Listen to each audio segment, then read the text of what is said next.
देखिए अभी हम बेसिक्स का एक नया टॉपिक स्टार्ट कर रहे हैं, डिफरेंशिएशन।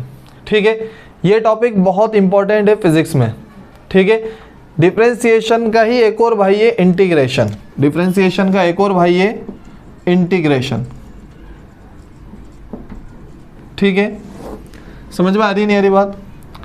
ये दोनों ही बहुत ज़्यादा फिजिक्स में यूज़ होते हैं। ठीक है, लेकिन जब ये यूज़ होते हैं टॉपिक के अंदर, किसी भी डेरिवेशन में, किसी भी टॉपिक में, तो हम इसे कर क्यों रहे, इस चीज़ की फीलिंग आना बहुत ज़रूरी है। ठीक है, नहीं तो आपके पास रटने के अलावा इसका कोई इलाज नहीं रहेगा। ठीक है, तो मैं आपको इस चीज़ को समझाऊंगा कि हमें इसे कब यूज़ करना है, कब इसकी ज़रूरत पड़ती है, क्यों ये बना। ठीक है, अपन इसके अलावा इसके अंदर चंद बातें ऐसी भी सीखेंगे जो आप लोग नहीं जानते होंगे। वैसे तो ये टॉपिक पूरा नया है, ठीक है, लेकिन चंद चीज़ें आप नहीं सीखोगे, जैसे कि इंटीग्रेशन का मतलब होता है जोड़ना। ठीक है, और एडिशन का मतलब भी क्या होता है, जोड़ना। ठीक है, लेकिन दोनों जोड़ने का मतलब, दोनों में क्या अंतर है? जब एडिशन ही था तो फिर इंटीग्रेशन क्यों बनाया, क्या ज़रूरत रही? ठीक है, तो मैं इन सब चीज़ों को आपको बहुत अच्छे से समझाऊंगा, नई चीज़ें आपको सीखने को मिलेंगी। ठीक है, तो आप लोग ध्यान से समझिए इस बात को। अपन बात करते हैं डिफरेंशिएशन और इंटीग्रेशन की। पहले तो मैं इन दोनों के कॉन्सेप्ट आपको एक साथ ही समझाऊंगा, डिफरेंशिएशन और इंटीग्रेशन के कॉन्सेप्ट एक साथ ही समझाऊंगा, फिर अपन अलग अलग करके इसको पढ़ेंगे। डिफरेंशिएशन अलग पढ़ाऊंगा, फिर इंटीग्रेशन अलग पढ़ाऊंगा। ठीक है, तो देखिए डिफरेंशिएशन के अंदर, डिफरेंशिएशन एंड इंटीग्रेशन एक साथ ही लिख देता हूँ। इस पार्ट, इसको अपन कैलकुलस भी कहते हैं। ये कौन सा पार्ट कहलाता है? कैलकुलस। जो बच्चों के पास मैथ है वो लोग ट्वेल्थ में इस टॉपिक को बहुत अच्छे से पढ़ लेंगे। ठीक है, हालांकि वहाँ जब आप पढ़ोगे मैथमेटिक्स में तो बहुत अलग अलग तरीके के क्वेश्चंस होंगे। ठीक है, लेकिन इसका एक्चुअल यूज़ जो होता है फिजिक्स में होता है। आप लोग को मैं बता दूँ, जो मैथमेटिक्स बनी है ना, वो एक्चुअल में फिजिक्स के लिए बनी है एक तरीके से। ठीक है, मैथमेटिक्स के बिना फिजिक्स नहीं चलाई जा सकती। ठीक है, मैथमेटिक्स के बिना फिजिक्स के कुछ भी नहीं चलाया जा सकती, क्योंकि मैथमेटिक्स क्या है, एक तरीके का टूल है। मैथमेटिक्स क्या है, एक तरीके का टूल। मिसाल के तौर पे अपन कोई भी आदमी है, ठीक है, मान लो पंचर निकालने वाला है, ठीक है, साइकिल है पंचर निकालने वाला है, कोई गाड़ी सुधारने वाला है, कोई वेल्डिंग करने वाला है, कोई भी XYZ कारपेंटर है, कुछ भी है। ठीक है, तो हर उस बंदे को खुद को काम करना आता हो, बहुत अच्छी बात है, लेकिन जब तक उसके पास औजार नहीं होंगे, जब तक वो काम नहीं कर सकता। कारपेंटर है, जब तक उसके पास कुल्हाड़ी नहीं होगी या एक्सल नहीं होगी, जिससे सौ होती है, सौ समझते हो आप? ठीक है, होती है ना, दराती कहलाती, क्या कहलाती? करौंद कहलाती। ठीक है, तो वो चीज़ें जो होती हैं, जब उसके पास नहीं होगी, हथौड़ा नहीं होगा, कील नहीं होगी, तो वो काम नहीं कर सकता। ठीक है, चाहे उसे काम आता हो। ठीक है, वैसे ही फिजिक्स के अंदर आपको कॉन्सेप्ट आते हो, चीज़ें समझ में आती हो, लेकिन मैथमेटिक्स नहीं आती तो आप उसको कर नहीं पाओगे। ठीक है, तो मैथमेटिक्स के अंदर ये कैलकुलस वाला पार्ट बहुत ज़्यादा इंपॉर्टेंट है। एक तरीके का ये टूल है जो हमारे फिजिक्स को आसान बनाता है। ठीक है, अब ध्यान से समझो इसे। मैं इसके लिए तुम्हें एक बेसिक चीज़ समझाऊंगा। सबसे पहले बेसिक बात करूंगा। ठीक है, बेसिक बात क्या करूंगा, मिसाल के तौर पे सपोज मेरे पास ये एक लकड़ी है,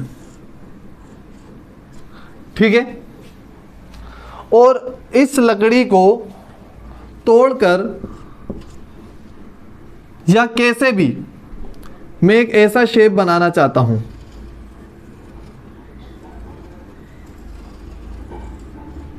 समझ में आ रही नहीं आ रही बात? तो मुझे क्या करना पड़ेगा? ये लकड़ी है, सीधी लकड़ी थी, और इस लकड़ी से मैं ऐसा शेप बनाना चाहता हूं, तो मुझे क्या करना पड़ेगा? मेरे पास सीधा सा एक ही इलाज है, मैं इस लकड़ी के टुकड़े करूंगा और टुकड़े करके ऐसा शेप जोड़ जोड़ के बना दूंगा। अब टुकड़े, मिसाल के तौर पे मैं पहले फर्स्ट टाइम इसके कितने टुकड़े करता हूँ? 5 टुकड़े कर देता हूँ। ठीक है, 1 2 3 4 5। ठीक है, तो कैसे बनेगा? ये 5 टुकड़ों को यदि मैं जोड़ूंगा तो ये 5 टुकड़े जुड़कर कुछ इस तरीके का एस बनाएंगे। बनाएंगे नहीं बनाएंगे? देखो टुकड़े 5 हो गए ना, 1 2 3 4 5। समझ में आ गई बात? तो ये 5 टुकड़े मैंने तोड़े और ऐसा एस बना दिया। नहीं आई बात समझ में? ठीक है, अब ध्यान समझो, क्या ऐसा शेप आ गया क्या? लगभग लगभग बन तो गया भाई, लगभग ऐसा शेप तो हो गया, लेकिन अपन को तो बिल्कुल ऐसा चाहिए कर्व्ड, बिल्कुल यूं कर्व, घूमा फिरा, बिल्कुल ऐसा साफ सुथरा शानदार वाला। समझ में आ रही नहीं आ रही बात? क्या ये शानदार वाला शेप है क्या? ऐसा नहीं है। तो मैंने क्या करा, मैंने सोचा मैं इसके और टुकड़े कर दूं। ठीक है, ये 5 टुकड़े करे थे, 5 के कितने कर देता हूँ 10।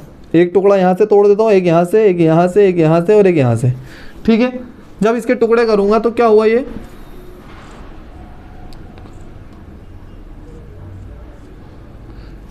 2 टुकड़ों को मैंने ऐसे जोड़ दिया।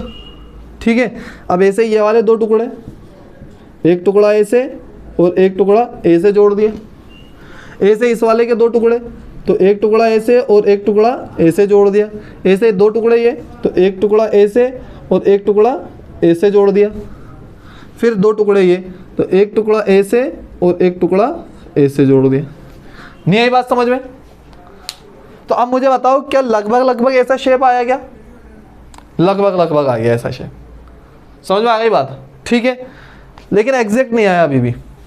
तो अब मैं क्या करूंगा, इसके और टुकड़े करूंगा। 10 के कितने कर दूंगा अब? 20। समझ रहे हो बात को? अब 10 के कितने कर दूंगा? 20 टुकड़े कर दूंगा। और जब मैं 20 टुकड़े करूंगा तो और लगभग थोड़ा ढंग का शेप मुझे देखने को मिलेगा। समझ में आ रही नहीं आ रही बात? फिर मैं 20 के 40 कर दूंगा तो और अच्छा शेप देखने को मिलेगा। 40 के बाद 80, 80 के बाद 160, ऐसे मैंने कर करके इनफाइनाइट टुकड़े कर दिए। और फिर जब मैं उन इनफाइनाइट टुकड़ों को जोड़ूंगा तो मुझे बिल्कुल आराम से ये वाला शेप, ये शेप क्या, इससे भी बढ़िया शेप, मैं आराम से कितना भी घुमा फिरा शेप बना सकता हूँ। ठीक है, तो यहाँ मैं आपको जो बात समझाना चाहता हूँ वो ये है कि सबसे पहले हमने इनको क्या करा, टुकड़े करे हैं। ठीक है, तो ये एक्चुअल में हम कर क्या रहे हैं, डिफरेंशिएशन। ठीक है, और फिर वापस से अपन इसको जोड़ के दूसरे शेप में जोड़ के तैयार कर रहे हैं, ये कहला रहा है इंटीग्रेशन। समझ में आई नहीं ये बात? पहले हम इसको टुकड़े कर रहे हैं, डिफरेंशिएट कर रहे हैं छोटे छोटे पार्ट्स में, और फिर वापस से जोड़ रहे हैं। ठीक है, ये चीज़ क्या कहला रही है आपकी, तोड़ना तो डिफरेंशिएशन की तरह कहला रहा है और जोड़ना एक तरीके से इंटीग्रेशन की तरह कहला रहा है। ठीक है, अब यहाँ पर हमने एक बेसिक चीज़ देखी है, क्या आपने तोड़ के जोड़ दिया, लेकिन एग्जैक्ट शेप इतनी आसानी से नहीं आ रहा। एग्जैक्ट शेप जब आएगा, जब आप जितने ज़्यादा छोटे टुकड़े करते जाओगे उतना अच्छा शेप मिलता जाएगा। समझ में आई नहीं ये बात? आप लोगों ने अक्सर देखा होगा, मैं रियल लाइफ चीज़ें बता रहा हूँ आपको, कि आप लोगों के घर के अंदर गोल कलर के गोल वाले पिलर आते हैं। ठीक है, देखेंगे गोल पिलर कई जगह, बिल्डिंग्स के अंदर, मॉल्स में, अलग अलग जगहों पे। ठीक है, ऐसे गोल वाले पिलर लगे होते हैं। ठीक है, और कई जगह देखा होगा ये आधे आधे पिलर के ऊपर जो है ना मार्बल लगा रहता है। ठीक है, मार्बल या टाइल आधे आधे पिलर पे देखा होगा सभी ने। तो अब ये आधे आधे जो पिलर है इनके ऊपर मार्बल या टाइल कैसे लगेगी? क्या मार्बल गोल आता है क्या? मार्बल गोल नहीं आता, मार्बल तो सीधा आता है। तो जो कारीगर होता है वो क्या करता है, इस प्लेन मार्बल के क्या करता है, पतले पतले टुकड़े काटता है। समझ में आ रही नहीं आ रही बात? ऐसे वो टुकड़े काट लेता है, काट लिए टुकड़े, फिर इन टुकड़ों को यहाँ चिपकाना शुरू करता है। ठीक है, किससे चिपकाता है? सीमेंट से। ठीक है, और ऐसे चिपका कर वो क्या कर देता है, पूरी गोलाई दे देता है। समझ में आ गई बात? तो उसने करा क्या, बिल्कुल ऐसा काम करा है जैसा मैंने आपको ऊपर समझाया।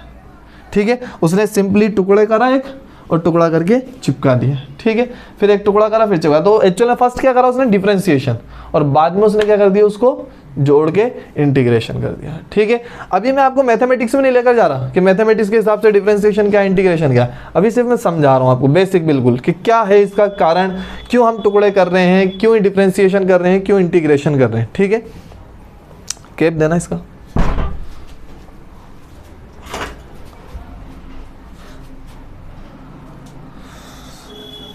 चलो, अब इसके अलावा मैं आपसे एक और सवाल पूछता हूँ, एक और छोटा सा एक और एग्जाम्पल, फिर मैं इसके आगे बढ़ूंगा अब। ठीक है, अब ध्यान से सुनो।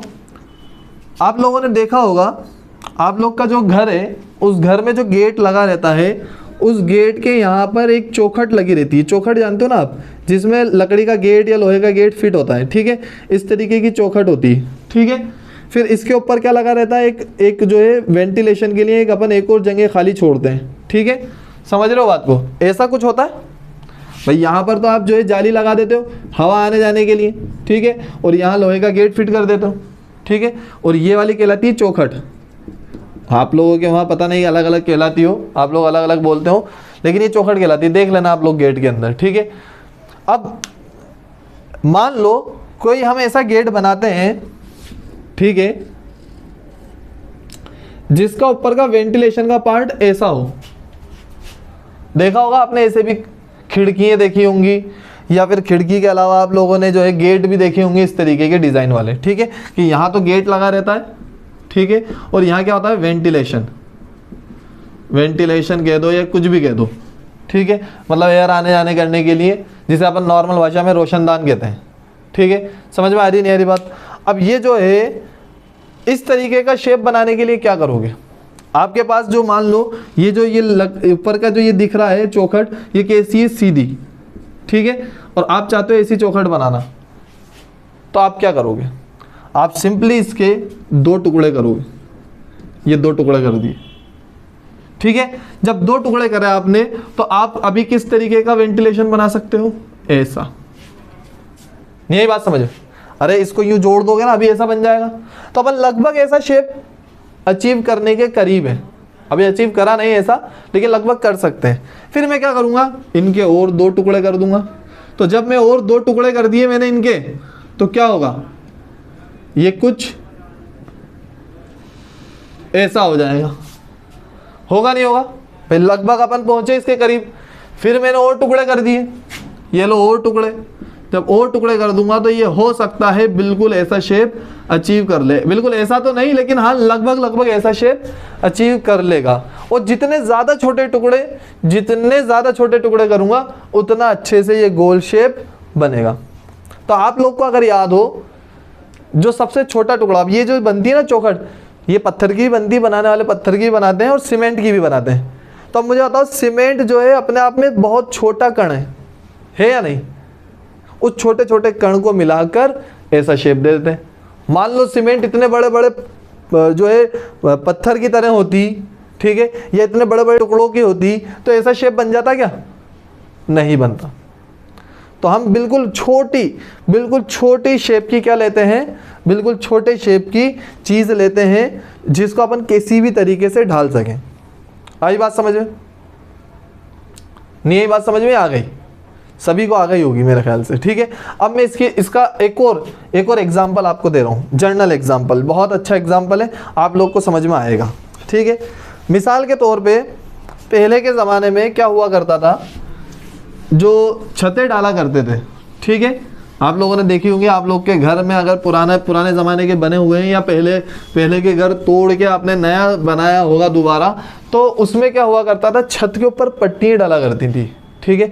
पट्टी का मतलब समझते हो आप, एक चट्टान होती थी, उस चट्टान के अंदर से स्लैब्स काट के ले आते थे, ठीक है, और ये स्लैब ला के कहाँ रख देते थे, इसके ऊपर ऐसे रख देते थे यूँ, तो ये छत बन जाती थी। समझ रहे हो बात को? ऐसे ये छत बन गई, ठीक है, ये एक दीवार हो गई, एक दीवार इसके पीछे हो जाएगी, ठीक है, और ये छत बन गई। समझ में आ गई बात? ठीक है, समझ रहे होंगे आप लोग। अब आज का ज़माना आ गया आरसीसी का, ठीक है। तो होता क्या है, ये जो पट्टियाँ डाली हैं, इस पट्टियों के 2 नुकसान हैं। एक नुकसान तो ये है कि कभी भूकंप वगैरह आया, ठीक है, तो ये पट्टियाँ एकदम से क्या हो जाएंगी, तड़क के टूट के हमारे ऊपर गिर जाएंगी, ठीक है। समझ में आई नहीं बात?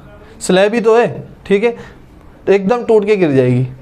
दूसरा नुकसान इसका ये है कि हम इस छत को, इस पट्टी से जो बनी हुई छत है, वो हमेशा सीधी बना पाएंगे, ठीक है।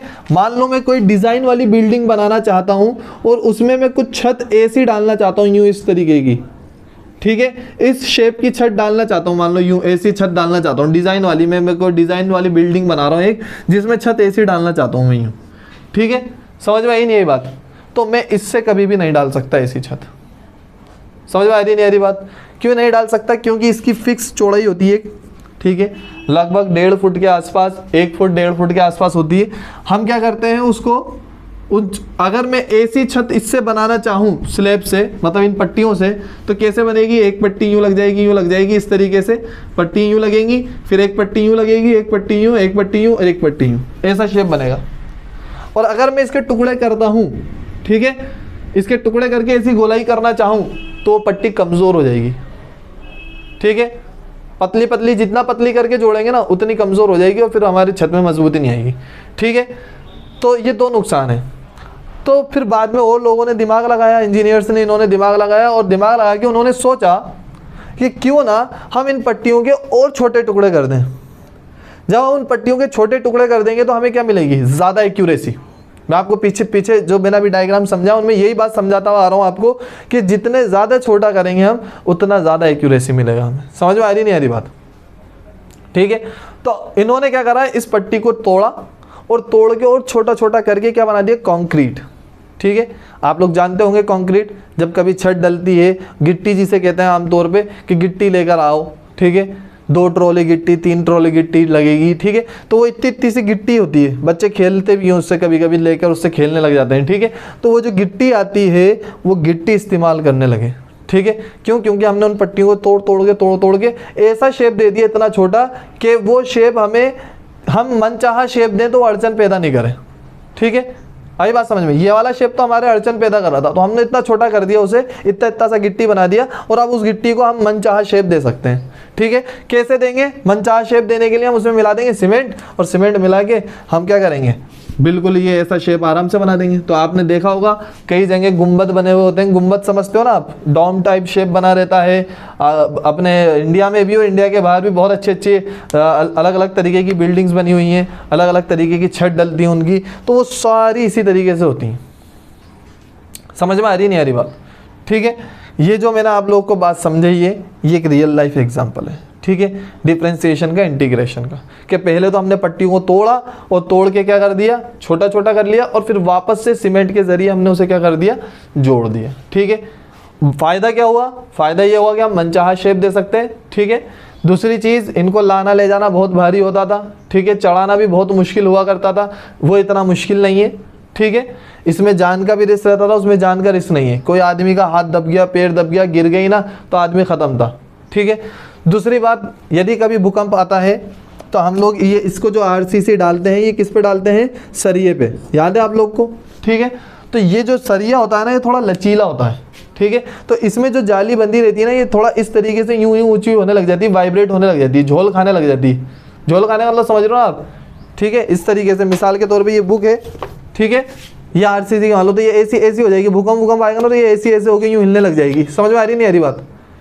जबकि पट्टी होती तो क्या होगी, एकदम टूट जाएगी, एकदम टूट के गिर जाएगी। लेकिन ये ऐसे यूँ झोल होकर और क्या हो जाएगा, बच जाएगी, या तो टूटेगी नहीं, ठीक है। और टूट गई तो थोड़ी कंक्रीट जड़ेगी इसके अंदर से, समझ रहे हो बात को। और ऐसा पक्का नहीं है कि ये टूटेगी नहीं, कहीं से सरिया टूट गया तो पूरा का पूरा छत भी गिर जाता है, ठीक है। देखा होगा आप लोगों ने, ऐसा ज़रूरी नहीं है, लेकिन फिर भी हाँ, पट्टी से ज़्यादा सेफ्टी है इसके अंदर। समझ में आ गई बात यहाँ तक आप लोग को? तो ये मैंने बेसिक चीज़ आपको समझा दी है डिफरेंशिएशन की, जो आप लोग को समझ में आना ज़रूरी थी, आपको पता लगना ज़रूरी थी कि हाँ हम इसको कैसे यूज़ में लेते हैं, ठीक है। अब मैं आपको एक चीज़ और बता दूं, यहाँ पर बहुत ध्यान से सुनना। हमने 2 चीज़ें सीखी यहाँ पर। 2 चीज़ें क्या सीखी हैं? पहली चीज़ ये सीखी है कि जितना ज़्यादा छोटा करेंगे उतना ज़्यादा एक्यूरेसी आएगी, ठीक है। और एक्यूरेसी हम मनचाहा शेप देंगे, ठीक है। एक बात तो हमने ये सीखी। दूसरी बात ये सीखी है कि हम किसी भी चीज़ का सबसे पहले टुकड़ा करेंगे और फिर उसको वापस जोड़ेंगे। तो जो टुकड़ा करने वाला कंडीशन है वो है डिफरेंशिएशन, और जो जोड़ने वाली चीज़ है वो है इंटीग्रेशन। और अमूमन चीज़ें ऐसी देखी जाती हैं, ठीक है। हमारे हम जो ज़्यादातर यूज़ करते हैं वो यही यूज़ करते हैं। आ रही बात समझे? आप लोगों ने देखा होगा पहाड़ों में से पत्थर तोड़ के लाते हैं, लिया है और फिर वापस उसे जोड़ के अपन घर बना लेते हैं, ठीक है। तो वो जो पत्थर तोड़ के ला रहे हैं वो अपन वापस से उसे घर क्यों बनाएं? क्योंकि अपन मनचाहा शेप दे पा रहे हैं, उसके इतना छोटा छोटा टुकड़ा करके लाते हैं, फिर अपन दीवारें बना के घर बना लेते हैं। तो अल्टीमेटली बात तो वही पड़ी, पत्थर वहाँ से निकाला और इधर आपने लगा दिया। आई बात समझे? ठीक है, क्योंकि आप वहाँ रह नहीं सकते थे। चलो देखिए, हमारा डिफरेंशिएशन और इंटीग्रेशन टॉपिक चल रहा था और मैं आपको इसके बारे में थोड़ा बहुत समझा चुका था, डिफरेंशिएशन इंटीग्रेशन के बारे में। एक बार और मैं इसको थोड़ा सा रिवाइज करा देता हूँ आपको। मैंने आप लोगों को इतना सा बताया था कि ये एक लकड़ी है, यदि इससे मैं ऐसा शेप बनाना चाहता हूँ तो मुझे क्या करना पड़ेगा, इस लकड़ी के टुकड़े करना पड़ेंगे। तो मैंने सबसे पहले इसके टुकड़े करे, ठीक है, इसके 5 टुकड़े कर दिए मैंने लकड़ी के, और 5 टुकड़े करने के बाद में इस तरीके का एस मैंने बना दिया, ठीक है। देखो डिफरेंशिएशन का अगर आप मीनिंग देखोगे हिंदी में डिक्शनरी के अंदर, तो आपको डिक्शनरी में हिंदी के अंदर मीनिंग मिलेगा विभाजन करना, विभेदन करना, ठीक है। विभेदन का मतलब होता है एक तरीके से वही टुकड़े करना, और इंटीग्रेशन का मतलब मैंने आपको बताया था जोड़ना, ठीक है। तो पहले हम टुकड़े करते हैं और फिर उसे जोड़ते हैं, ठीक है। तो टुकड़े कर क्यों रहे हैं, टुकड़ा हम इसलिए कर रहे हैं क्योंकि हमें मनचाहा शेप चाहिए था, और जोड़ क्यों रहे हैं, क्योंकि मनचाहा शेप लाने के लिए उन टुकड़ों को वापस से हमें जोड़ना पड़ेगा। तो फर्स्ट हमने टुकड़े करे और फिर जोड़े, ठीक है। अब हमने जब जोड़ा तो लगभग शेप तो आ गया, लेकिन एग्जैक्ट शेप नहीं आया। मैंने आपसे फिर कहा था कि मैं इसको क्या करूंगा, इसके और टुकड़े कर दूंगा, ठीक है। जब मैं इसके और टुकड़े करूंगा तो इसके और टुकड़े करने पर क्या होगा, ये लगभग थोड़ा थोड़ा शेप हासिल करेगा इस जैसा, ठीक है, इस तरीके से। देखो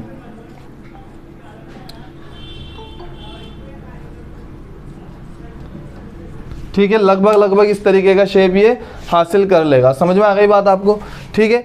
तो ये अप्रोक्स शेप आने लगा। यदि मैं इसके और टुकड़े करूंगा तो और अच्छा शेप आएगा, और टुकड़े करूंगा तो और अच्छा शेप आएगा। मैं बहुत छोटे टुकड़े कर दूंगा तो बिल्कुल एग्जैक्ट ऐसा शेप बन जाएगा, ठीक है। तो मैंने आपको ये सारी बात समझा दी थी पिछले लेक्चर में। मैं इस लेक्चर के अंदर आप लोग को, इस लेक्चर में मैं आप लोग को एक बात और समझाना चाहता हूँ। वो बात ये है कि वापस से बता रहा हूँ वही चीज़, क्या हमने जो ये चीज़ पढ़ी थी इससे 2 चीज़ें सीखी। पहली चीज़ तो टुकड़े करेंगे फिर से जोड़ेंगे, ठीक है। दूसरी चीज़ ये कि जितने ज़्यादा छोटे टुकड़े होंगे उतनी ज़्यादा अच्छी एक्यूरेसी हमें प्राप्त होगी। समझ में आ गई बात, ये हमारा बेसिक कॉन्सेप्ट है, ठीक है। अब आज मैं आप लोग को इससे रिलेटेड वो चीज़ सिखाऊंगा जो अपन मैथमेटिक्स में यूज़ लेंगे या फिजिक्स में यूज़ लेंगे, ठीक है। ध्यान से सुनना। देखिए आप लोगों ने 9th में एक कंडीशन पढ़ी है, एक फॉर्मूला पढ़ा है, वर्क बराबर फोर्स इनटू डिस्प्लेसमेंट। पढ़ा है नहीं पढ़ा, ठीक है, बिल्कुल पढ़ा है, सभी ने पढ़ा है, बहुत अच्छी बात है, ठीक है। अब ध्यान दो, मैं यहाँ पर क्या करता हूँ, एक ग्राफ बनाता हूँ, किसका, फोर्स का और डिस्प्लेसमेंट का, ठीक है। समझ में आई नहीं ये बात। आप इसे ऐसा समझो, इसका जो ये ग्राफ बन रहा है ये किस तरीके से बनेगा। मैं इसकी कंडीशन ले लूँ। इसकी कंडीशन ये होगी कि यहाँ पर एक ऑब्जेक्ट है, ठीक है, 5 किलो का मान लो, 5 kg का, ठीक है। इसका मास कितना है, 5 kg, ठीक है। और मैंने इसके ऊपर सपोज 2 न्यूटन फोर्स लगाया। कितना न्यूटन, 2 न्यूटन फोर्स लगाया है, ठीक है। तो ये यहाँ से डिस्प्लेस हुआ और कहाँ तक लगाया मैंने 2 न्यूटन फोर्स, सपोज मान लो 3 मीटर तक लगाया। कितने मीटर तक, 3 मीटर तक, ठीक है। तो ये जो फोर्स मैंने कितना लगाया था, सपोज यहाँ मान लेते हैं 1 और यहाँ मान लेते हैं 2, ठीक है। और यहाँ मान लेते हैं 1, यहाँ मान लेते हैं 2, यहाँ मान लेते हैं 3, ठीक है। तो 2 न्यूटन फोर्स मैंने लगाया कहाँ तक, 3 मीटर तक। देख लो यहाँ पर डिस्प्लेसमेंट अपन मीटर में ले लेते हैं, फोर्स अपन न्यूटन में ले लेते हैं, ठीक है। ऐसा ही ग्राफ बनेगा भाई, आप बताओ और कैसा ग्राफ बनेगा, ऐसा ही ग्राफ बनेगा, ठीक है। तो अब अगर मैं इस कंडीशन को देख के वर्क निकालूं तो कैसे निकलेगा भाई, W बराबर होगा फोर्स इंटू डिस्प्लेसमेंट। फोर्स कितना है यहाँ पर 2, डिस्प्लेसमेंट कितना है 3, ठीक है। टोटल आ गया 6 जूल वर्क, ठीक है। लेकिन मान लो आपके सामने ये कंडीशन नहीं दे रखी हो, ये चीज़ आपको नहीं दे रखी हो और आपके सामने ग्राफ बना हुआ हो, तो आप कैसे निकालोगे। तो ग्राफ में भी आप कहोगे कि भैया यहाँ फोर्स मुझे कितना दे रखा है 2 और यहाँ डिस्प्लेसमेंट कितना है 3, तो मैं यहाँ पर भी वर्क बराबर फोर्स इंटू डिस्प्लेसमेंट करके यहाँ पर इसका वर्क निकाल दूंगा। समझ में आ गई बात। लेकिन अगर आप गौर करोगे, बहुत गौर करोगे, तो ये वाली लेंथ एक तरीके से कितनी हुई, ये वाली लेंथ हुई 2, ठीक है। और ये वाली लेंथ कितनी हुई एक तरीके से, ये वाली लेंथ हुई 3। समझ में आ रही नहीं आ रही बात। ये लेंथ 2 है, ये लेंथ 3 है। जब इस लेंथ को मैं इस लेंथ से मल्टीप्लाई करूँगा तो क्या 6 आएगा, बिल्कुल आएगा, ठीक है। और एक मिनट, ये है क्या, एक तरीके से फोर्स, और ये है क्या, डिस्प्लेसमेंट। यानी मैं फोर्स को डिस्प्लेसमेंट से मल्टीप्लाई कर रहा हूँ तो मुझे क्या मिल रहा है, वर्क। और एक्चुअल में अगर मैं मैथमेटिक्स के हिसाब से देखूँ तो मैं इस लेंथ को इस वाली लेंथ से मल्टीप्लाई कर रहा हूँ, तो मैं कर क्या रहा हूँ, मैं इस रेक्टेंगल का एरिया निकाल रहा हूँ। समझ में आई नहीं है बात, ठीक है। यदि मैं इस रेक्टेंगल का एरिया निकाल लूँ तो भी मुझे क्या मिलेगा, वर्क ही मिलेगा। देखो इसका एरिया निकालने के लिए क्या करूँगा मैं, आप देखो यहाँ पर एरिया निकालने के लिए ये वाली लेंथ 2 न्यूटन ठीक है, और ये वाली लेंथ 3 मीटर, तो कितना आएगा 6 न्यूटन मीटर, जिसे अपन 6 जूल कह देंगे। समझ में आ गई बात। तो एरिया भी, अगर मुझे फोर्स और डिस्प्लेसमेंट ग्राफ का एरिया निकाल लूँ तो मुझे क्या मिल जाएगा, वर्क मिल जाएगा। अभी तक मैंने कोई नई चीज़ नहीं बताई आपको, ठीक है, मैंने वही चीज़ बताई जो हमने 9th में पढ़ी है, ठीक है। बस उसका हो सकता है आप लोगों ने ये ग्राफिकल फॉर्म पढ़ी हो या नहीं पढ़ी हो, ठीक है। अगर पढ़ी हो तो बहुत अच्छी बात है, नहीं पढ़ी हो तो अभी समझ लो आप लोग, ठीक है। अब मैं इसका सेकेंड कंडीशन की बात करता हूँ, ठीक है। सेकेंड कंडीशन ये है, ये पहली कंडीशन मान लो, मैं अब आपको धीरे धीरे डिफरेंशिएशन की तरफ लेकर जाऊँगा, ठीक है। मिसाल के तौर पर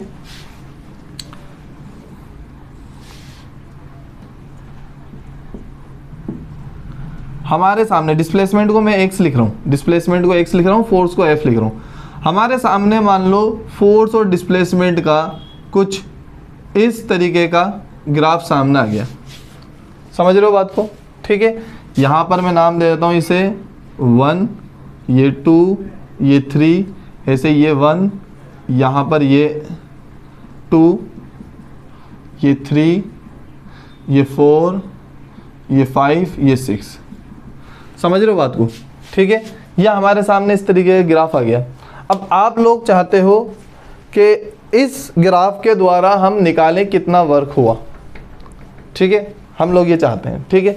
तो आपके पास क्या इलाज है इसको करने का, आपके पास इलाज इतना है, ये जो शेप दिख रहा है आपको, पहली चीज़ तो इस पर गौर करना है कि ये जो शेप दिख रहा है हमें, ये शेप क्या हम जानते हैं क्या, बिल्कुल नहीं जानते, ये शेप हमें नहीं पता, ठीक है। तो हम पहले क्या करेंगे, उन शेप्स में इसे तोड़ेंगे जो शेप अपन जानते हैं, ताकि हमारे लिए एरिया निकालना आसान हो, और फिर वापस से क्या कर देंगे अपन, उनको जोड़ देंगे, यही करेंगे, ठीक है। तो अब देखो मैं यहाँ पर जानता हूँ एक पहला एरिया तो ये वाला, ठीक है, ये क्या है, रेक्टेंगल। दूसरा जानता हूँ मैं ये क्या है, ट्रेपेजियम, नहीं आई बात समझ में, ठीक है। तीसरा जानता हूँ मैं ये भी क्या है, रेक्टेंगल। फिर ये चौथा, ये भी ट्रेपेजियम। फिर ये पांचवा वापस से रेक्टेंगल, और छठा फिर से ट्रेपेजियम, ठीक है। तो अगर मैं नेट वर्क निकालूं, W नेट, तो कितना आएगा, W1 plus W2 plus W3 plus कहाँ तक, W6 तक। समझ में आ गई बात, कहाँ तक ऐड करूँगा मैं, W6 तक ऐड करूँगा। समझ में आ गई बात यहाँ तक, मेरे ख्याल से यहाँ तक फंडा क्लियर होगा, ठीक है। अच्छा एक मिनट, अब W निकाल देते हैं अपन, तो इसका एरिया कितना आएगा भाई, ये 2 × 1, तो W1 की जगह तो क्या लिख दूंगा, 2 × 1, या W1 अलग अलग निकाल देता हूँ मैं, 2 × 1 यानी कितना हो गया, तो 2 हो गया, ठीक है। W2 निकालते हैं, W2 कितना होगा भैया, ये ट्रेपेजियम है, ट्रेपेजियम का फॉर्मूला क्या होता है बताओ, 1/2 sum into parallel sides into height, ठीक है। तो यहाँ लिखूंगा मैं 1/2 सम ऑफ पैरेलल साइड्स, ये और ये पैरेलल साइड्स का सम कर दो, तो ये कितना है 2 + 3, ठीक है, इंटू हाइट कितनी है 1, ठीक है। तो कितना आ जाएगा ये 5/2, समझ रहे हो बात को, ठीक है। ऐसे ये वाला निकालूंगा तो W3 आ जाएगा आपके पास 3 × 1, भैया हाइट कितनी हो गई 3 और ये कितनी हो गई 1, तो यह आ गया 3 जूल। W4 निकालूंगा तो W4 कैसे निकलेगा, 1/2 सम ऑफ पैरेलल साइड्स, तो पैरेलल साइड ये कितनी है बताओ, 3 + 2, तो वापस से कितना आ गया 5/2 जूल। फिर निकालूंगा W5 पैरेलल 2 × 1, ठीक है भाई, ये वाली हाइट कितनी है 2 और ये है 1, और लास्ट है W6, ठीक है। तो ये भी ट्रेपेजियम है, तो इसके अंदर मैं कह रहा हूँ 1/2, ये वाली हाइट कितनी है 2, और ये वाली हाइट कितनी है, देखो ये वाली हाइट होगी 1 × 1, सॉरी +1 इंटू हाइट कितनी है 1, तो ये कितना आएगा 3/2 जूल। समझ में आई नहीं ये बात। अब हम क्या करेंगे, इन सबको ऐड कर देंगे तो मुझे क्या मिल जाएगा, नेटवर्क मिल जाएगा। करके देखें सबको ऐड, देखो इन दोनों को ऐड करूंगा तो ये हो जाएगा 5, ये दोनों हो जाएंगे 5, ठीक है भाई। 2 + 3 5, 5/2 यानी 2.5 तो 5 हो गया ना, तो 10 तो ये हो गया, ये 12 हो गया, और ये 1.5 यानी 13.5 आ गया। 12 + 1.5 3/2 1.5 होता है ना, ठीक है 1.5। तो टोटल W नेट इस केस में कितना आया, W नेट आया 13.5 जूल। खैर मुझे ये क्वेश्चन सॉल्व करने से मतलब नहीं था, मुझे मतलब इस बात से था कि यहाँ पर हम लोग ने जो तरीका निकाला है वर्क निकालने का, वो कैसे निकाला है, हमने टुकड़े करके निकाला है। समझ में आ रही नहीं आ रही बात? यहाँ पर मैंने कैसे निकाला है, इनके टुकड़े कर करके, मैंने इनको टुकड़े करे पहले और टुकड़े करके एक एक टुकड़े का मैंने वर्क निकाला और फिर से ऐड कर दिया। अब मुझे एक बात बताओ, क्या ये कोई डिफ्रेंसिएशन जैसी वाली बात नहीं हो रही क्या, जो मैंने आपको अभी इससे पहले समझाई थी, बेसिक कॉन्सेप्ट जो समझाया था कि पहले टुकड़े करते हैं फिर जोड़ देते हैं। तो यहाँ पर भी मैंने टुकड़े करे और फिर जोड़ दी, क्योंकि मैं एक साथ तो निकाल नहीं सकता, तो मैंने उस हिसाब से सेट करा जिस हिसाब से मुझे आता है, और उसके बाद मैंने फिर इसको ऐड कर दिया। ठीक है, अब ये तो बेसिक चीज़ हो गई, अगर कोई लिखना चाहता है तो लिख लीजिए। ठीक है, मैं फिर इसके आगे बढ़ता हूँ, मैं इसके आगे की चीज़ समझाऊंगा आपको। देखिए यहाँ तक आपको बात क्लियर हो गई होगी और आप लोगों ने लिख भी लिया होगा। इन दोनों जो ग्राफ्स हैं इसके अंदर मैंने आपको सिर्फ दो बातें सिखाने की कोशिश करी है। पहली चीज़ तो एरिया निकाल के हम वर्क निकाल रहे हैं, और दूसरी बात मैंने ये सिखाने की कोशिश करी है कि हम यहाँ पर जब वर्क निकालेंगे, मतलब ऐसा ग्राफ आ गया तो हमने सिंपली डायरेक्टली मल्टीप्लाई करके वर्क निकाल दिया। ठीक है, लेकिन अगर हमारे सामने ऐसा वर्क आया जिसमें फोर्स की वैल्यू लगातार चेंज हो रही है, आप देखो फोर्स की वैल्यू चेंज हो रही है, लगातार तो नहीं लेकिन थोड़ी थोड़ी दूरी पर चेंज हो रही है। जैसे यहाँ पर फोर्स लगातार यहाँ से यहाँ तक 2 रहा, फिर यहाँ से इंक्रीज होकर 3 हो गया, फिर 3 रहा, फिर वापस 2 हो गया, फिर 2 रहा, फिर 1 हो गया। इस तरीके से फोर्स की वैल्यू चेंज हो रही है। तो हमने क्या करा, जब फोर्स की वैल्यू चेंज हो रही है, ठीक है, ध्यान रखना, ये बहुत बहुत बेसिक बात बता रहा हूँ, जब वैल्यू लगातार चेंज होती हो या थोड़ी थोड़ी चेंज हो रही हो तो हम क्या करेंगे, उस टाइम टुकड़े करेंगे। ठीक है, और टुकड़ा करना एक तरीके का डिफरेंशिएशन है। ठीक है, और फिर वापस उसको जोड़ देंगे। ठीक है, तो अब अभी यहाँ पर मैंने डिफरेंशिएशन किस तरीके से करा, इसके टुकड़े करके और इसे ऐड कर दिया। ठीक है, इसे टुकड़े करे, पहले अलग अलग इसका एरिया निकाला और इसको ऐड कर दिया, तो ऐड करा वो एक तरीके से इंटीग्रेशन हो गया। ठीक है, पक्का ये नहीं है अभी इंटीग्रेशन डिफरेंशिएशन पक्का वाला तो अब आएगा, लेकिन कॉन्सेप्ट वो वाला यूज कर रहे हैं हम। ठीक है, अब इसके बाद देखो थर्ड केस। अब आप थर्ड केस देखो, थर्ड केस देखने के बाद में असली चीज आपको समझ में आएगी। ठीक है, थर्ड केस क्या है, देखो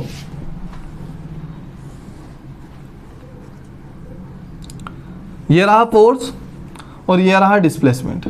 ठीक है, और यहाँ मैं लगातार फोर्स की वैल्यू को चेंज कर रहा हूँ, मान लो कुछ इस तरीके का हमारे सामने आ गया। ठीक है, अब आप अगर यहाँ गौर से देखो तो यहाँ पर फोर्स की वैल्यू लगातार चेंज हो रही है, दिख रहा है या नहीं? किसी भी एक जगह कांस्टेंट है? कांस्टेंट का मतलब लगातार एक जैसी है? नहीं है, लगातार हर जगह वैल्यू क्या हो रही है, चेंज हो रही है। अब आपको इसका क्या निकालना है, वर्क निकालना है। ठीक है, अब मुझे एक बात बताओ, क्या ये शेप जानते हो क्या आप? इस शेप की वैल्यू जानते हो क्या? कोई ऐसा शेप जानते हो क्या? बिल्कुल भी हम ऐसा शेप नहीं जानते। ठीक है, यहाँ पर मैं लिख देता हूँ फोर्स और यहाँ लिख देता हूँ डिस्प्लेसमेंट। पहली चीज़ तो ये बता दूंगा आपको। ठीक है, हम ऐसा शेप नहीं जानते, और ऐसे शेप का, जब इस शेप को हम नहीं जानते तो इसका एरिया भी हम नहीं निकाल सकते। तो चलो हमने फिर दूसरा कॉन्सेप्ट लगाया कि हम टुकड़े करें, ऐसा कुछ टुकड़ा करें। ठीक है, और टुकड़ा करके हम शेप बनाए। चलो तो ये लो मैंने टुकड़ा कर दिया इसका ऐसा। ठीक है, एक नॉर्मल अपने आइडिया से मैंने इसके टुकड़े कर दिए। अब मैंने इसके ये 5 टुकड़े कर दिए, तो मैं अभी भी इसका जो है एरिया नहीं निकाल पाऊंगा। क्यों नहीं निकाल पाऊंगा? क्योंकि ये जो शेप दिख रहा है आपको, ये शेप में नहीं जानता, तो मैं एरिया कहाँ से निकालूंगा इसका? ठीक है, तो फिर अब देखो वही वाला कॉन्सेप्ट यूज करेंगे जो मैं आपको शुरू से समझाता आ रहा हूँ। ठीक है, कौन सा कॉन्सेप्ट? शुरू से कौन सा कॉन्सेप्ट समझाता आ रहा हूँ? जितना ज़्यादा छोटा करेंगे उतना ज़्यादा हम एक्यूरेसी की तरफ जाएंगे। तो अभी मैंने इसके कितने टुकड़े करे? लगभग 5 टुकड़े करे। ठीक है, अब मैं क्या करता हूँ, इसके 10 टुकड़े कर देता हूँ। ठीक है, अब ध्यान समझना, अब होगा क्या, अब बहुत गौर से समझना। ये डिफरेंशिएशन करा है मैंने, टुकड़े कर रहा हूँ मैं, लगातार डिफरेंशिएशन कर रहा हूँ। ठीक है, ये मैंने इसके 10 टुकड़े कर दिए। ठीक है, अब जब 10 टुकड़े मैंने इसके कर दिए तो अब मेरे लिए थोड़ा थोड़ा आसान होता जा रहा है ये काम। कैसे? बहुत गौर से समझना। देखो यहाँ पर मैं लाइन खींच देता हूँ यूँ। ठीक है, ये लाइन मैंने खींच दी। आप गौर करोगे कि ये क्या बन चुके हैं, रेक्टेंगल्स बन चुके हैं। देखो ऊपर का पार्ट को मैंने हटा दिया और मैंने नीचे वाले जो पार्ट्स है ना, इनको क्या कर दिया है, लाइन खींच के सीधा कर दिया है। ठीक है, अच्छा अब ध्यान देना, यहाँ एक पार्ट की, ये जो एक पार्ट टूटा हुआ है, ये एक स्ट्रिप, इसे कहते हैं अपन स्ट्रिप। ठीक है, इस स्ट्रिप की चौड़ाई मैं मान लेता हूँ कितनी है, डेल एक्स। सबकी डेल एक्स, इसकी भी डेल एक्स है, इसकी भी डेल एक्स है, इसकी भी, सबकी डेल एक्स है। समझ में आ गई बात? अब ध्यान सुनना, कितने पार्ट हुए? 1 2 3 4 5 6 7 8 9 10। कितने पार्ट है? 10 पार्ट है। तो मैं अगर W निकालूं अभी, W नेट, तो W नेट इक्वल्स टू कैसे आएगा? W1 प्लस कहाँ तक? W10 तक। समझ में आई नहीं ये बात? यही काम करूंगा, ठीक है। अच्छा, अब यहाँ पर मैं कैसे वैल्यू निकालूंगा? सबकी चौड़ाई तो डेल एक्स है, और हर जगह मैं फोर्स की वैल्यू मान लेता हूँ, कहीं F1 है, कहीं F2 है, कहीं F3, कहीं F4, कहीं F4, अलग अलग अलग है सब जगह, ठीक है। तो मैं यहाँ लिख देता हूँ F1 del x plus F2 del x, ठीक है। डेल x1 डेल x2 ऐसे भी लिख सकता हूँ, लेकिन हमने कह दिया ये सारे बराबर है आपस में, इसलिए एक डेल एक्स लिख रहा हूँ मैं डायरेक्टली, ठीक है। और ऐसे कहाँ तक चल जाएगा? ये F10 डेल एक्स तक चला जाएगा। समझ में आ गई क्या बात? यहाँ तक क्लियर है क्या? मैं आपको मोटी मोटी बातें समझा रहा हूँ, बहुत अंदर की बातें नहीं समझा रहा हूँ, ठीक है। लेकिन यहाँ पर आपको फिर भी ये बहुत अच्छे से क्लियर हो जाएगा कॉन्सेप्ट कि क्या है क्या नहीं है, ठीक है। मैं बिल्कुल अलग ढंग से समझा रहा हूँ आपको, ठीक है। अब ध्यान देना, यहाँ पर क्या करा हमने?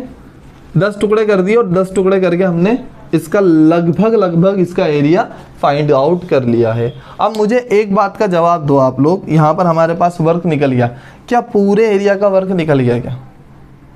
पूरे एरिया का वर्क नहीं निकला है। पता है कैसे? आप देखो, ये वाला जो पोर्शन है ऊपर का, ये पोर्शन, ये पोर्शन, ये दिख रहे हैं ना, ये ऊपर के जो पोर्शन है जिनमें मैं लाइनें खींच रहा हूँ, ठीक है। इन पोर्शन का तो एरिया आपका निकला ही नहीं। जब इन पोर्शन का एरिया नहीं निकला, इसका मतलब 100% आपका वर्क नहीं निकला, अभी अधूरा वर्क निकला है। नीचे नीचे के पोर्शन का निकल गया, लेकिन ये ऊपर के पोर्शन का वर्क नहीं निकला है। बात समझ में आई नहीं आई? सबको समझ में आ गई होगी, ठीक है। अब ध्यान देना, मैं क्या करूंगा इस ऊपर के पोर्शन का एरिया निकालने के लिए? कोई बता सकता है दिमाग लगाकर? मैं आपको बता चुका हूं पहले भी, मैं पहले बता चुका हूं। अगर आप दिमाग लगाकर बता सकते हो कि मुझे ये ऊपर का पोर्शन ऊपर के पोर्शन का एरिया निकालने के लिए क्या करना पड़ेगा, तो बताओ।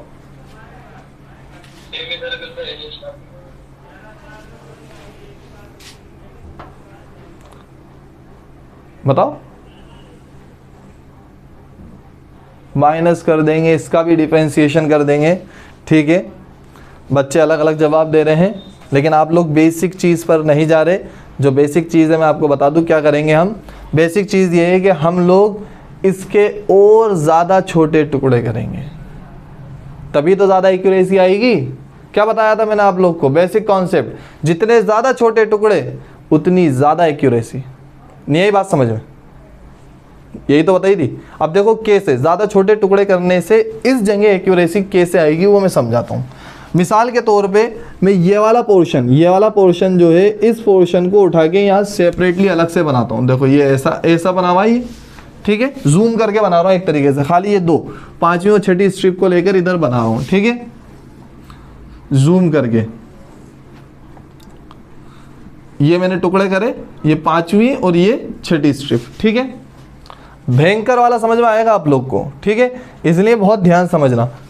मैंने इसके टुकड़े कर दिए, यहाँ पर ऐसे स्ट्रिप बना दी थी, याद है नहीं है आप लोग को? ठीक, इस तरीके से स्ट्रिप बना दी है मैंने। ये लो, ये स्ट्रिप बन गई। तो ये 2 एरियाज मेरे निकल गए, लेकिन ये ऊपर का पोर्शन जो था इसका एरिया मेरा नहीं निकल पाया। समझ में आई नहीं ये बात? ठीक है। तो अब मैं क्या करूँगा, अब मैं इसको और छोटा करूँगा। तो आप देखो मेरा अननोन एरिया कितना है अभी, इतना, ठीक है। मैंने इसको और छोटा करा, ठीक है। यानी मतलब इसके मैंने कितने टुकड़े कर दिया? अभी 2 टुकड़े करे, अब इसके कर दूंगा मैं 4 टुकड़े, ठीक है। कुछ इस तरीके का है ना ये, तो मैं इसके कर देता हूँ अभी 4 टुकड़े, ठीक है। ये मैंने कर दिए इसके 4 टुकड़े, ठीक है। अब मुझे बताओ अननोन एरिया अब कितना हो गया? अब अननोन एरिया इतना हो गया। समझ में आई नहीं ये बात? देखो आप, तो मुझे बताओ पहले वाले केस से दूसरे वाले केस के अंदर अननोन एरिया बढ़ा है कि घटा है? अननोन एरिया डिक्रीज हो गया, देख सकते हो आप भाई। यहाँ इतने पोर्शन का एरिया भी मिल गया ना। देखो ये वाला, पहले ये लाइन पूरी यहाँ से यूं जुड़ी हुई थी, तो ये वाले पोर्शन का एरिया मिल गया, और ये वाली लाइन यूं जुड़ी हुई थी, तो ये वाले पोर्शन का एरिया मिल गया हमें। समझ में आई नहीं ये बात? ठीक है। तो अननोन एरिया क्या हो गया, एक तरीके से रिड्यूस हो गया है, डिक्रीज हो गया है, ठीक है। अननोन एरिया क्या हो चुका है, डिक्रीज हो चुका है। अब मैं क्या करता हूँ, इसको और ज़्यादा छोटा कर देता हूँ, ठीक है। तो ये लो, मैंने इसको और ज़्यादा छोटा कर दिया यहाँ पर, इस तरीके से यहाँ पर लो, और मैंने इसके कर दिए हैं अभी 8 टुकड़े। ये 2 थे, 2 के मैंने कर दिए थे 4, और 4 के भी मैंने कर दिए अब 8, ठीक है। तो अभी अननोन एरिया आप पाओगे कि और ज़्यादा कम हो गया। देखो बताओ, अननोन एरिया कम हुआ नहीं हुआ? देखो अननोन एरिया का मतलब समझ लो ना, वो एरिया जो हम निकाल नहीं पा रहे थे, ठीक है।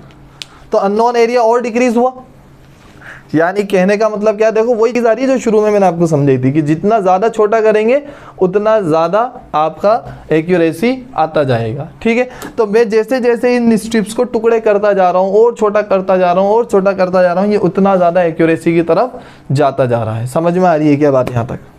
सभी लोग बताओ बहुत अच्छे से, ठीक है। और जब इसके टुकड़े करने पर बिल्कुल बेसिकली आपको सारी बात समझ में आती जा रही है, तो अब मैं क्या करूँगा, इसको सिंपली मैं क्या करूँगा, इन सारे टुकड़ों को, जो जितने भी टुकड़े हैं, अब मुझे एक बार बताओ, अभी भी मेरे पास अननोन एरिया तो है, तो मैं और क्या करूँगा, 8 के 16 कर दूँगा, ठीक है। 16 के कितने कर दूँगा, 32, ठीक है। 32 के और ऐसा बहुत सारे टुकड़े कर सकता हूँ। अब मुझे एक बात बताना, पहले जो चौड़ाई थी वो कितनी थी, डेल एक्स थी। देखो यहाँ पर मैंने बता रखी है ना, सबकी बराबर बराबर चौड़ाई थी, डेल एक्स, ठीक है। ये चौड़ाई डेल एक्स थी। क्या यहाँ पर डेल एक्स कम हुआ, क्या डेल एक्स डिक्रीज हो गया? बिल्कुल डिक्रीज हो गया। क्या यहाँ पर भी डेल एक्स डिक्रीज हुआ क्या? बिल्कुल यहाँ पर भी डेल एक्स डिक्रीज हो गया। और डेल एक्स अब आगे भी और डिक्रीज होता जाएगा। ये जो रेक्टेंगल है ना, एक्चुअल में छोटा होते होते क्या बन जाएगा, बिल्कुल लाइन बन जाएगा। नहीं, ये बात समझ, अरे कुपोषण का शिकार हो जाएगा ये, ठीक है। इसको खाने को नहीं मिलेगा, हम इसको नोचते जा रहे हैं, इसको छोटा करते जा रहे हैं। पहले इतना बड़ा रेक्टेंगल था, फिर इसको पतला करके अपन ने इसको इतना कर दिया, फिर और पतला कर दिया इसको, बिल्कुल इतना सा नन्ना मुन्ना, और आखिर में ये बिल्कुल क्या बन जाएगा, एक लाइन बन जाएगा। समझ में आ गई बात? तो जो लाइन बन जाएगा, उस लाइन की जो चौड़ाई होगी वो तो बहुत छोटी होती है, ना के बराबर। 0 कह सकते हैं क्या लाइन की चौड़ाई को? 0 नहीं कह सकते, लेकिन लगभग 0 के करीब कह सकते हैं। समझ में आ गई बात? 0 नहीं कहेंगे, लेकिन लगभग 0 के करीब कह सकते हैं, ठीक है।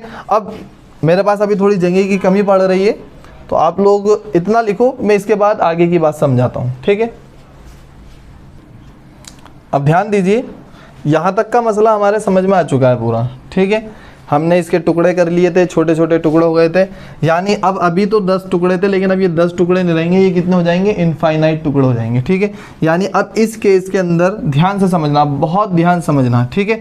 अब पहली मैं 2 चीज़ें बताऊंगा। पहली चीज़ तो एक ये कि ये टुकड़े कितने हो जाएंगे, इनफाइनाइट, और दूसरी चीज़ ये कि जो डेल एक्स की चौड़ाई है ये क्या हो जाएगी, बहुत ज़्यादा कम, बहुत ज़्यादा छोटी हो जाएगी। डेल एक्स की चौड़ाई क्या हो जाएगी, बहुत ज़्यादा छोटी हो जाएगी, ठीक है। ये टुकड़े तो कितने हो गए, अनगिनत टुकड़े हो गए अब ये, ठीक है। ये टुकड़े हो जाएंगे अनगिनत। अनगिनत में यहाँ बना नहीं सकता, तो मैं यहाँ पर ज़्यादा में ज़्यादा एक एक लाइन और खींच के इसको क्या कर देता हूँ, छोटा कर देता हूँ। ये देखो, ठीक है, ये बहुत ज़्यादा छोटे हो गए, ठीक है। लेकिन अब ये जो डेल एक्स की चौड़ाई है, ध्यान से सुनना, जब हम इसको छोटा करते हैं, जब छोटा करते हैं तो जो डेल था वो किस में कन्वर्ट हो जाता है, डी में। ध्यान रखना, जब ये याद रखने वाली बात है कि जब हम किसी चीज़ को छोटा करेंगे अब आगे फिजिक्स में, तो वो जो चीज़ छोटी होगी वो छोटी होकर डेल से किस में कन्वर्ट हो जाएगी, डी के अंदर। यानी पहले जो चौड़ाई थी वो कितनी थी, डेल एक्स थी, लेकिन अब मैं डेल एक्स लिखने के बजाय क्या लिखूंगा, इसको डी एक्स, ठीक है। और डी लगने का मतलब आपको ये समझना है कि अब ये बहुत ज़्यादा छोटा हो गया है, ठीक है। डेल लगा था जब बहुत ज़्यादा छोटा नहीं था, लेकिन जब उससे पहले कोई भी चीज़ हो उससे पहले डी लग गया, इसका मतलब वो चीज़ बहुत छोटी हो गई। यानी अगर मैं यहाँ पर कहूँ तो अभी ये जो डिस्प्लेसमेंट है, ये डिस्प्लेसमेंट बहुत ज़्यादा छोटा हो गया है, ठीक है। क्यों डिस्प्लेसमेंट छोटा हम क्यों कर रहे हैं, इसलिए कर रहे हैं क्योंकि हम हर एक छोटे छोटे डिस्प्लेसमेंट पे फोर्स की अलग अलग वैल्यू कैलकुलेट करेंगे और एंड में उसको ऐड कर देंगे। अब ऐसे तो आप कहोगे सर इनफाइनाइट लाइन कर दी आपने, तो इनफाइनाइट डी एक्स हो जाएंगे, वेट जो डिस्प्लेसमेंट है इनफाइनाइट हो जाएंगे, D x D x D x D x series करके इनफाइनाइट लाइन से, ठीक है। और फोर्स की भी वैल्यूज कैसी हो जाएंगी, इनफाइनाइट हो जाएंगी, बिल्कुल इनफाइनाइट हो जाएंगी, ठीक है, पक्का इनफाइनाइट हो जाएंगे। लेकिन उसको सॉल्व करने का तरीका क्या होगा वो मैं सिखा रहा हूँ आपको, ठीक है। ध्यान से देखो, अब ध्यान से समझना, जो मैंने यहाँ पर यहाँ पर जो वर्क निकाला था, अब मैं एक चीज़ की गलती हो गई थी मेरे से, मैं आपको बता दूँ। वो गलती ये हो गई थी कि जब हमने डेल एक्स के लिए वैल्यू निकाली थी तो यहाँ पर आता डेल W1, ठीक है, जो वर्क आता वो कितना आता, डेल W1। मेरे से ये गलती हो गई, उस टाइम ध्यान नहीं रहा मुझे। क्या आ जाएगा यहाँ पर, डेल W1। समझ में आ रही नहीं आ रही बात, ठीक है। लेकिन अब मुझे एक बार बताओ, जब डिस्प्लेसमेंट छोटा हो गया तो क्या वर्क भी छोटा होगा? बिल्कुल, वर्क भी छोटा होगा। जब वर्क छोटा होगा तो अब डेल की जगह क्या लिख दूंगा मैं, डेल W1, ठीक है। क्या लिख दूंगा, डेल W1, डेल W2, और ये सब कहाँ तक जाएंगे, इनफाइनाइट तक जाएंगे। समझ में आ गई बात भाई? पहले तो 10 टुकड़े हुए थे तो 10 तक गए थे, अब मैंने तो इनफाइनाइट टुकड़े कर दिए, इनफाइनाइट टुकड़े कर दिए, इनफाइनाइट टुकड़े में जो चौड़ाई है वो छोटी कर दी, dx कर दी, तो वो dx हो गई, तो वर्क भी कितना हो जाएगा, dx हो जाएगा। यहाँ तक क्या बात समझ में आ गई सभी को? चलो, बेशक सबको समझ में आ गई, ये बहुत अच्छी बात है, ठीक है। तो जो पूरा नेट W निकलेगा वो कब निकलेगा, एक एक लाइन का हम जब वर्क निकाल लेंगे, जब नेट W निकल जाए। तो क्या मैं इसको ऐसा लिख सकता हूँ क्या, सिग्मा ऑफ DW? अरे लिख सकता हूँ या नहीं? अरे सिग्मा का इस्तेमाल करते थे ना, 10th में पढ़ा होगा ना आप लोगों ने, समेशन सिग्मा नहीं पढ़ा क्या, 10th में पढ़ा होगा। ये सिंबल क्या बताता, इन सबको जोड़ने का बताता था ना, ये जितनी भी संख्या इन सबको जोड़ देंगे अपन, ये सिंबल बताता था, याद होगा आप लोगों को, ठीक है। अब मैं कहाँ से कहाँ तक करूँगा, मैं करूँगा 1 से लेकर इनफाइनाइट तक। कहाँ से कहाँ तक जोड़ दूंगा, 1 से लेके इनफाइनाइट तक। लेकिन अब ध्यान रखना आप लोग, ये जो चीज़ मैंने आपको बताई है, ये चीज़ कब इस्तेमाल की जाती है, जब वैल्यू कंटिन्यूस नहीं हो। जब वैल्यू कैसी नहीं हो, कंटिन्यूस। जब वैल्यू कैसी हो, डिस्क्रीट। मिसाल के तौर पे इससे पहले वाला मैंने यहाँ डायग्राम बना रखा था ना, वो ट्रेपेजियम वाला, तो वहाँ मैं ये लगा सकता था सिग्मा, ठीक है। क्यों, क्योंकि उसमें वैल्यू कैसी थी, डिस्क्रीट। अब डिस्क्रीट का मतलब समझ लो आप क्या होता है, डिस्क्रीट का मतलब होता है टुकड़े, ठीक है। मैंने जो पीछे डायग्राम बनाया था वो कुछ इस तरीके का था, आपको याद हो तो यूं, ठीक है, ऐसा था ना, ठीक है। तो अब इसमें क्या है, कुछ टुकड़े ही तो हो रहे हैं, ठीक है। ये पूरे इतने टुकड़े के अंदर फोर्स कितना था, 2, फिर इतने टुकड़े में कितना था, 3, याद है या नहीं है, ठीक है। तो एक टुकड़े के अंदर लगातार एक कांस्टेंट फोर्स रह रहा था, समझ में आ रही नहीं आ रही बात, ठीक है। लेकिन यहां पर तो हर एक टुकड़े में, हर एक पॉइंट पे फोर्स की वैल्यू क्या हो रही है, चेंज हो रही है, ठीक है। तो जहां लगातार चेंज होती है वो वैल्यू कहलाती है कंटीन्यूअस। क्या कहलाती है, कंटीन्यूअस। और जहां लगातार चेंज नहीं होती वो कहलाती है डिस्क्रीट, ठीक है। तो यहाँ लगातार चेंज थोड़ी हो रही है, यहाँ शुरू 2 था, फिर इंक्रीज होकर 3 हो गया था, फिर डिक्रीज हो गया था, फिर 1 हो गया था, याद है या नहीं है, ठीक है। तो ये वाली चीज़ के लिए तो मैं सिग्मा का इस्तेमाल कर सकता हूँ, जो आपने 10th में पढ़ा है। और यही आंसर है इस बात का जो आप लोग मैंने शुरू में आपसे बोला था कल के लेक्चर के अंदर, कि जब एडिशन का मतलब भी जोड़ना होता है और इंटीग्रेशन का मतलब भी जोड़ना होता है, तो फिर दोनों अलग अलग टॉपिक क्यों है। तो बेटा एडिशन या समेशन, जो सिग्मा में अभी ये सिंबल बता रहा हूं मैं आपको, ये अगर हम इस्तेमाल करेंगे तो ये किसके लिए इस्तेमाल करेंगे, ये हम इस्तेमाल करेंगे डिस्क्रीट वैल्यूज के लिए, ठीक है। और कंटिन्यूस वैल्यू के लिए हम इंटीग्रेशन इस्तेमाल करेंगे। दोनों का मतलब जोड़ना है, लेकिन कंटिन्यूस वैल्यू के लिए हम क्या इस्तेमाल करेंगे, इंटीग्रेशन। और जो डिसकंटिन्यूअस या फिर डिसकंटिन्यूअस मतलब वही हो गया एक तरीके से टुकड़ों में, उसके लिए हम इस्तेमाल करेंगे सिग्मा। यहां तक बात समझ में सभी को आ गई होगी, ठीक है। तो अब मैं यहां पर ये हटा कर यहां इसकी जगह लगाऊंगा इंटीग्रेशन का साइन। ये जो साइन दिख रहा है ना, ऐसा बल खाया हुआ साइन, ये साइन कहलाता है इंटीग्रेशन का साइन, ठीक है। बहुत बल है इसके अंदर, ठीक है, हालत खराब कर देता है ये, लेकिन जब एक बार भेजे में घुस जाता है ना तो फिर निकलता भी नहीं है। समझ में आ गई बात। तो ये जो साइन है इसको मैं किसकी तरह कर दूंगा, इंटीग्रेशन की तरह। समझ में आ गई बात, कोई दिक्कत है यहाँ तक, नहीं है ना कोई दिक्कत, मेरे ख्याल से बहुत अच्छे से समझ में आ गया होगा। मैंने मोटा मोटा समझाया, अभी मैं डेप्थ में नहीं घुसा हूँ इसकी, मतलब डेप्थ से मतलब मैं उस तरीके की चीज़ों में नहीं गया हूँ कि क्वेश्चन करके कैसे हल निकालेंगे, ठीक है। बस एक मोटा मोटा मैंने आपको कॉन्सेप्ट समझाया है कि अगर हमें किसी अननोन एरिया का जो है अननोन शेप का एरिया निकालना है, तो सबसे पहले हम उसके टुकड़े करेंगे, उसमें से जो एक स्ट्रिप होगी उसकी चौड़ाई कितनी ले लेंगे, dx ले लेंगे। यहाँ dx क्यों ले रहा हूँ, क्योंकि यहाँ डिस्प्लेसमेंट को मैंने क्या कहा था, डिस्प्लेसमेंट को मैं x मान रहा हूँ। मान लो यहाँ x की जगह कुछ और होता, y होता, तो यहाँ पर dy ले लेता मैं। समझ में आ रही बात। यहाँ z होता तो dz ले लेता, जो भी होता उसको मैं यहाँ पर ले लेता। समझ में आ गई बात। अभी x है तो x ही लिख रहा हूँ। क्लियर यहाँ तक, ठीक है। पतली सी चौड़ाई ले ली, ठीक है। उस पतली सी चौड़ाई में जितना भी वर्क हो रहा है उस वर्क को मैंने क्या नाम दे दिया, पहले डेल डब्ल्यू था लेकिन अब उसको क्या नाम दे दिया मैंने, डी डब्ल्यू, ठीक है। और डी डब्ल्यू नाम देके फिर हम उन सबको क्या कर देंगे, ऐड कर देंगे। तो उन सबको जब मैं ऐड करूंगा तो यहाँ पर सिग्मा के बजाय किसका साइन आ जाएगा, इंटीग्रेशन का साइन आ जाएगा, ठीक है। बस तो ये अब मैं आपको बता दूं, ये जो टुकड़े करके मैंने ये जो डी वाला पोर्शन बनाया ना, ये एक पोर्शन डी का, ये वाली चीज तो है डिफरेंशिएशन, ठीक है। और फिर वापस उस डी वाली चीज को मैंने जोड़ा है ना, ये चीज क्या है, इंटीग्रेशन, ठीक है। समझ में आ गई बात। और जब मैं इसको जोड़ूंगा तो मुझे क्या मिल जाएगा, नेटवर्क। तो ये देखो नेटवर्क मिल गया मुझे यहाँ पर। समझ में आ गई बात, क्लियर है यहाँ तक बात समझ में आ गई क्या। तो अब आपको यहाँ पर दो बातें ध्यान रखनी है। मैं जब आपसे कह रहा हूँ ना, दो बातें ध्यान रखनी है, तीन बातें ध्यान रखनी है, आप हाथों हाथ उसे कॉपी के नीचे लिख लिया करो, ठीक है। मेरा टॉपिक समझाने के बाद नीचे लिख लिया करो।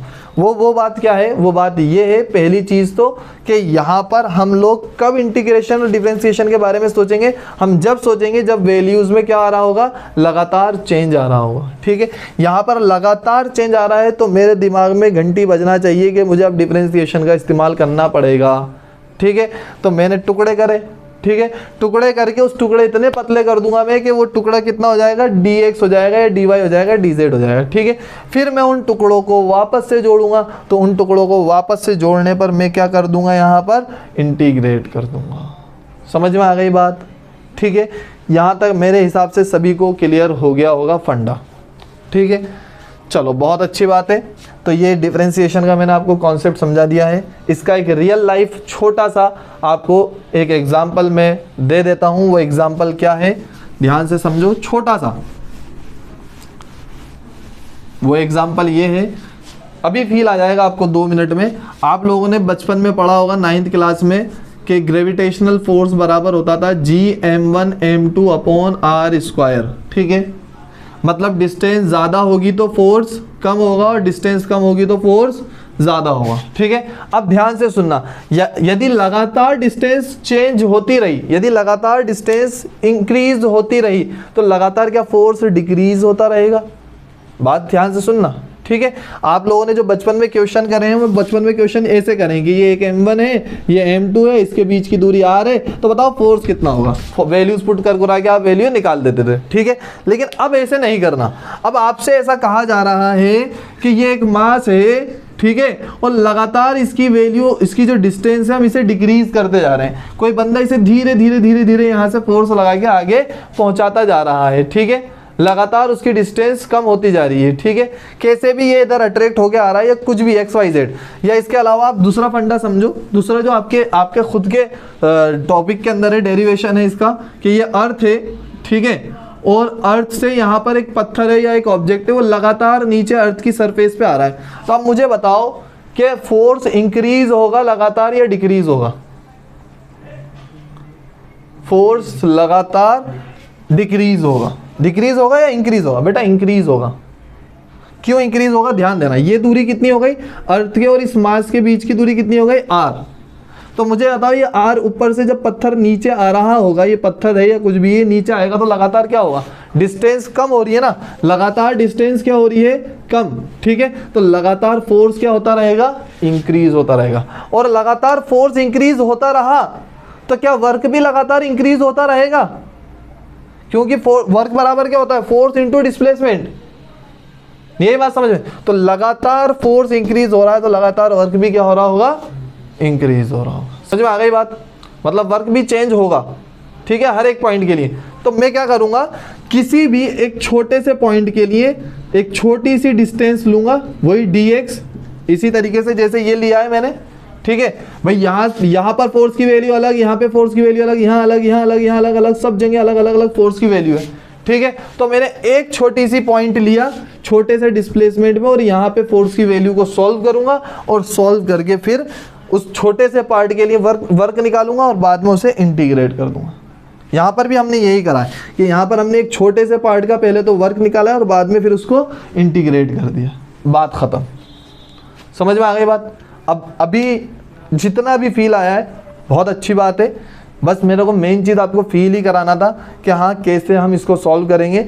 लेकिन इसका असली चीज़ आप जब ही सीख पाओगे जब हम बाकायदा हमारे सामने एक ऑब्जेक्टिव होगा कि एक डायग्राम होगा, क्वेश्चन होगा, हाँ ऐसा करके ऐसे करेंगे, जब भी फील आएगा। ठीक है, तो अभी जितना भी फील आया आपको 80%, 90%, 70% जो भी आया है उसे दिमाग में रखो। ठीक है, धीरे धीरे जैसे जैसे वक्त गुजरेगा आपको समझ में आएगी। कल लेक्चर जो पढ़ूंगा उसमें और ज़्यादा समझ में आएगा, जो कल पढ़ाया था उसमें थोड़ा बहुत समझ में आएगा, आज उससे ज़्यादा आया होगा, कल और ज़्यादा आएगा, परसों और ज़्यादा आएगा। ऐसे धीरे धीरे धीरे आपको जब जैसे जैसे दिन बढ़ते जाएंगे टॉपिक धीरे धीरे क्लियर होते जाएंगे। और जब इसका एक्चुअल एप्लीकेशन, जैसे ये वाला डेरिवेशन मैं आपको ग्रेविटेशन चैप्टर में पढ़ाऊंगा, 8 चैप्टर है आपका 11th का, तो जब ये डेरिवेशन करूँगा जब बिल्कुल फील आएगा कि अच्छा यूँ डिफ्रेंसिएशन करा अपन ने और फिर यूँ इंटीग्रेट करा है, जब आपको असली फील आएगी। ठीक है, तो मेरे ख्याल से यहाँ तक आपको बात क्लियर हो गई होगी। ये लिखना हो तो लिख लो, नहीं तो आज के लिए इतना ही।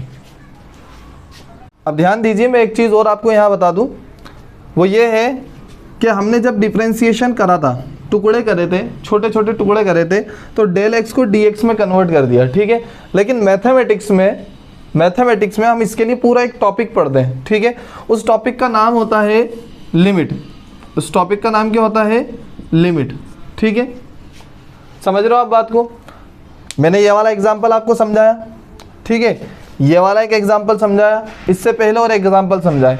किसी भी चीज़ को यदि हम छोटा करना चाहते हैं, ठीक है, तो हम उसके लिए इस्तेमाल करते हैं लिमिट। ठीक है, जैसे लिमिट में क्या लिखूंगा यहाँ पर, डेल एक्स टेंड्स टू, ये जो एरो दिख रहा है ना, इसका मतलब होता है टेंड्स टू। टेंड्स टू का मतलब क्या होता है? अगर अपन हिंदी में कहें टेंड्स टू का मतलब होता है पहुंचना। टेंड्स टू का मतलब क्या होता है? पहुंचना। तो डेल एक्स टेंड्स टू कितना होगा? 0। ठीक है, मैंने आप लोगों को कल ये बात बताई थी, मतलब पिछले लेक्चर में, कि ये यहाँ पर अपने पास क्या था, एक रेक्टेंगल था। ठीक है, फिर ये रेक्टेंगल क्या हुआ, छोटा होकर और छोटा रेक्टेंगल, फिर और रेक्टेंगल, लास्ट में क्या बन गया था? लाइन। ठीक है, तो आप लोग को याद होगा कि ये चौड़ाई जो है लगातार क्या होती जा रही है? कम होती जा रही है। ये चौड़ाई बिल्कुल लगातार क्या होती जा रही है? कम होती जा रही है। जब ये चौड़ाई लगातार कम हो रही है, ठीक है, तो क्या हो रहा है यहाँ पर, जो डेल एक्स की वैल्यू है वो लगातार क्या होती जा रही है? 0। और ये मैंने आपको पहले भी बताई थी बात कि जो डेल एक्स है वो 0 होता जा रहा है, लेकिन एग्जैक्ट 0 नहीं हो रहा है, 0 के करीब पहुंच रहा है। ठीक है, तो यहाँ पर हम उसके लिए उसे अलग से दिखाने के लिए इस्तेमाल करते हैं limit. Limit del x tends to 0, मतलब डेल एक्स कहाँ तक पहुँच गया है? 0 तक पहुँच गया है। ये बात मैं आप लोग को और बता दूं यहाँ पर। ठीक है, तो ये चीज़ यहाँ पर इस जगह यूज़ की जाती है। अब ये लिमिट यहाँ कैसे यूज़ करते हैं ये मैं अब सिखाऊंगा आपको। ठीक है, तो अब आगे शुरू करते हैं हम डिफरेंशिएशन का मेन पार्ट।